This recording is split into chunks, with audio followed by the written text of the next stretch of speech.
I had never known fear like this. My hands were trembling as I held my daughter Emily in my arms, feeling the unnatural heat coming from her tiny body. Her breathing was shallow each moment, sending a fresh wave of panic through me. Just minutes ago, she had been fine, laughing, playing with her dolls, until she suddenly collapsed, her lips turning an eerie shade of blue. I barely had time to think before I grabbed my phone and dialed 911. My voice barely steady enough to tell the dispatcher our address. They assured me an ambulance was on the way, but as the seconds dragged on, each one feeling like an endless, I knew that if they didn't get here soon, I'd lose her. I kept whispering to her, pleading her to hold on. I had never felt so helpless in my life. Then I heard the distant sound of sirens. Relief flooded through me, but it was brief. Our homeowner association, a gated community controlled by a self-appointed queen named Karen, had an entrance that required a special code for emergency vehicles. I knew this because I had fought with them before about how absurd it was. I bolted to the front door and sprinted outside just in time to see the flashing lights of the ambulance as it pulled up to the gate, but instead of the gate opening, the ambulance just stopped. I frowned, my stomach twisting in dread. The engine idled, red and blue lights reflecting off the spotless iron bars. Something was wrong. I ran towards the gate, my heart pounding against my ribs. But before I could get close, I saw her. Karen. She stood there, arms crossed over her chest, an infuriating smirk pulling at the corners of her mouth. She wasn't just the head of the homeowner association. She was its dictator, a woman who thrived in power. A person who treated the rules not as guidelines but as law. And right now, she was using them as a weapon. They can't come in, she said as I reached her, her tone dripping with smug dominance. I stared at her, uncomprehending. What? My daughter is dying. Let them through. I could hear the EMTs behind her trying to reason with her, but she simply held up a manicured hand, silencing them. Sir, she said in that condescending tone she always used at homeowner association meetings, I understand that you're upset, but we have rules in place for a reason. Emergency vehicles need prior authorization. If I just let them through, it sets a bad example. I could barely breathe, my hands clenched into fists at my sides. Karen, you serious right now? My daughter is inside. She can't breathe. Let them in. She shook her head, giving me a pitying look, as if I were some unruly child. I'm sorry, but rules are rules. If we start making exceptions, then what's the point of having a gated community in the first place? I turned to the EMTs, desperation gripping at my throat. Can you break through it? Ram it? The paramedic, a man who looked just as frustrated as I felt, shook his head. We're not allowed to damage property unless law enforcement permits it. We called them, but I didn't hear the rest. My vision blurred, and all I could focus on was the fact that precious seconds were slipping away. Seconds? Emily didn't have. I shoved past Karen, running to the gate controls myself, punching in the code I knew wouldn't work. It had been changed months ago. Only board members had it now. Karen smirked. Now that's property damage, she mused. I could penalize you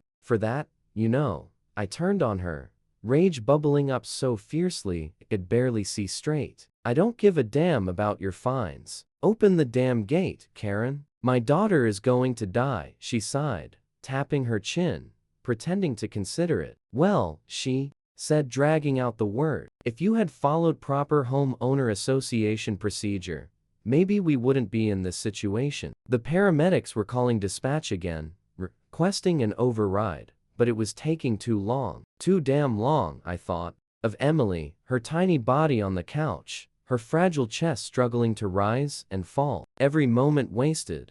Here was another moment closer to the unthinkable. I looked back at Karen, this woman who would charge me for leaving my trash cans out an hour too long, who had threatened to tow my car because it was an eyesore, who had turned the homeowner association into her own little kingdom. And now she was holding my daughter's life in her hands like it was just another power play. I knew then that I couldn't wait any longer. If she wasn't going to open that gate, I would. I didn't think, I just acted. My body moved before my brain could even register the consequences. With my daughter's life hanging by a thread, I had no time for bureaucracy. No time for Karen's smug smile. No time for rules that valued property over human lives. My feet pounded against the pavement as I ran toward the gate's control panel, my breath coming in ragged gasps. I didn't care about fines. I didn't care about homeowner association policies. I didn't care if the police were on their way. My little girl was dying inside my home,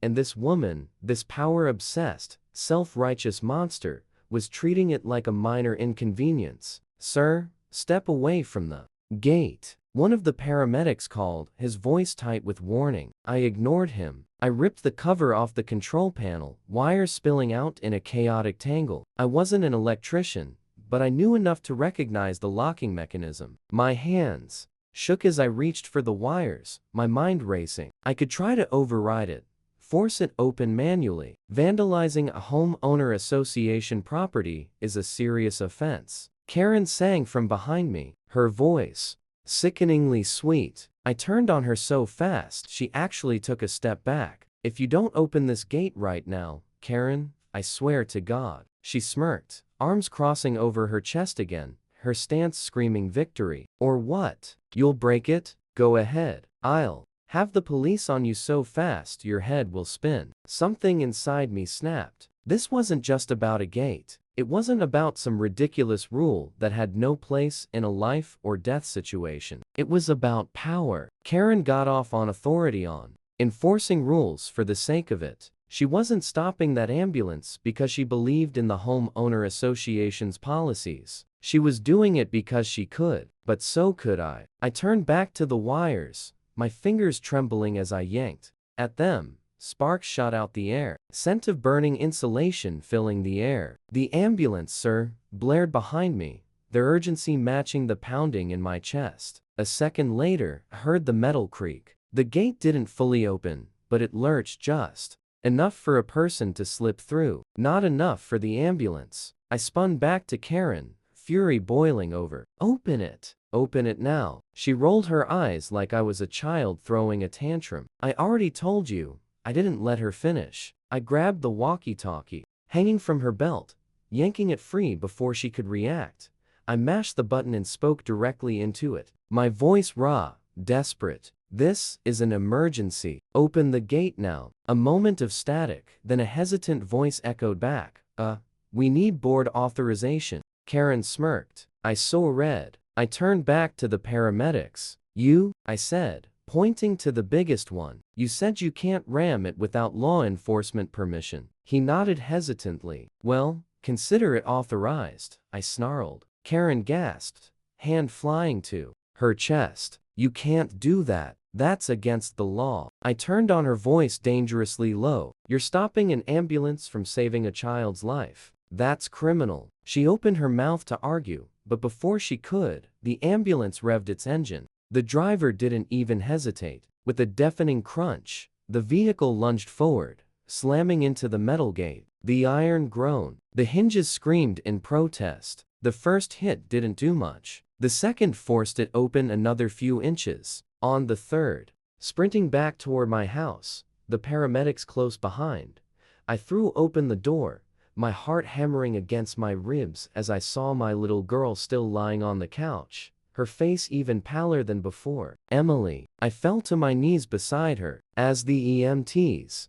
rushed in, their equipment already unpacked. One of them pushed me back, speaking quickly into his radio as he checked her vitals. The words blurred together, but I caught fragments. "Oxygen level dropping. Weak pulse. Needs immediate transport." I could barely breathe as I watched them work, my hands trembling. I had done everything I could. Now, it was up to them. Karen's voice shrieked. From outside, I barely processed her words, but I knew she was screaming about property damage, about lawsuits, about penalties. I didn't care. I only cared about one thing. "Is she going to be okay?" I whispered. One of the paramedics looked up, his face serious. "We need to get her to the hospital now. You coming with us?" I nodded so fast my vision blurred. I barely noticed the wrecked gate as I climbed into the ambulance, cradling my daughter's small, limp hand in mine. Karen could sue me. The home owner association could evict me. None of it mattered.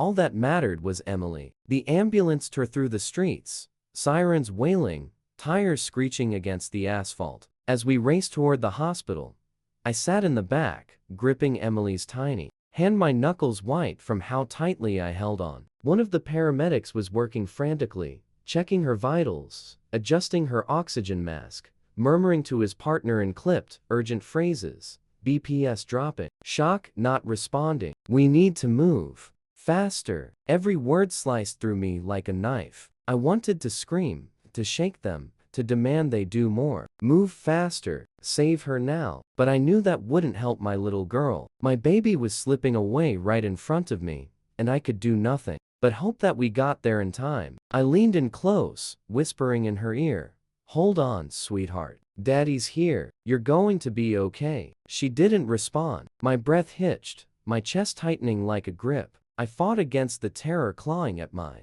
throat, refusing to let myself think of the worst. No, couldn't lose her. I wouldn't. The ambulance swerved into the emergency entrance, brakes screeching as we came to a hard stop. The back doors flew open, and the paramedics leapt into action, rushing Emily out on the stretcher. I stumbled after them, my legs weak, my whole body trembling as I chased them through the double doors. "Sir, you need to stay back," a nurse told me, blocking my way as they wheeled her into a trauma room. I almost pushed past her, almost fought my way through, desperate to be by her side, but I knew I'd only get in the way. I pressed my hands to my face, inhaling shakily as the doors swung shut behind them. And then, for the first time since this nightmare began, broke. A choked cry tore from my throat, my body shaking as I staggered back against the wall. My baby girl was in there fighting for her life, and I was helpless. I slid down to the floor,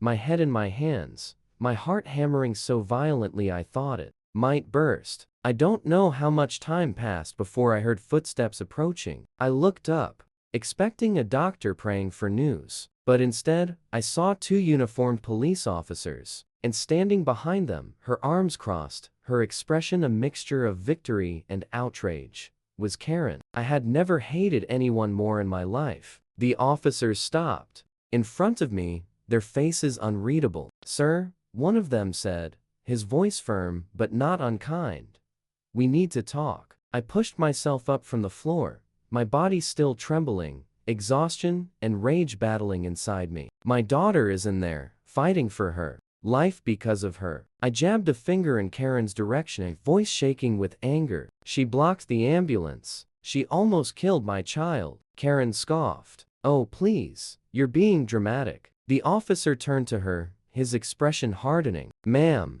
we've already spoken with witnesses. We saw the security footage. You refused to let an emergency vehicle through despite multiple warnings. That's obstruction of emergency services." Karen's smug look faltered. "I was just following homeowner association protocol." "A homeowner association policy does not override state law," the officer snapped. "You knowingly prevented first responders from reaching a child in critical condition. That's a serious offense." Karen's face paled. I didn't mean." I stepped forward, my entire body vibrating with barely contained rage. "You didn't mean what? You didn't mean to boast while my daughter lay dying? You didn't mean to smirk while I begged you to open the gate?" I let out a sharp, bitter laugh. "You knew exactly what you were doing, and now you're going to suffer for it." Karen's mouth opened, then closed. Then the officer pulled out a pair of handcuffs. "You have the right to remain silent,"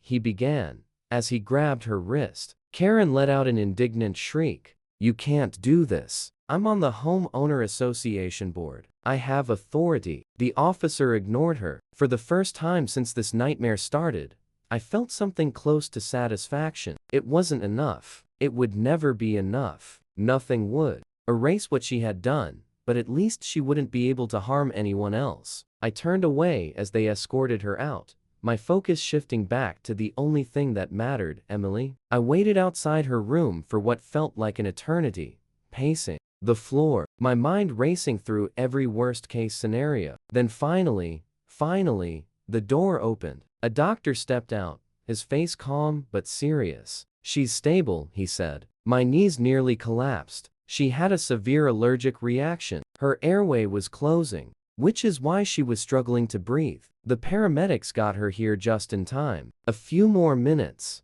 and he didn't finish the sentence. He didn't have to. I knew exactly what he meant. I swallowed the lump in my throat. Can I see her? He nodded. She's still weak, but she's awake. I didn't wait for another word. I pushed past him, stepping into the room, and there she was. Emily lay in the hospital bed, her tiny frame looking even smaller beneath the white sheets. She was pale, her face tired, but her eyes, those big, gorgeous eyes, fluttered open as I stepped closer. Daddy. Her voice was weak, but it was there. It was genuine. I rushed to her side, dropping to my knees beside the bed, my hands clutching. Her tears burned my eyes, but I didn't care. I'm here, sweetheart, I whispered. I'm right here. She gave me a small, drowsy smile. I knew you'd save me. I let out a shaky laugh, pressing my forehead against her hand. Always, baby, always. I didn't care about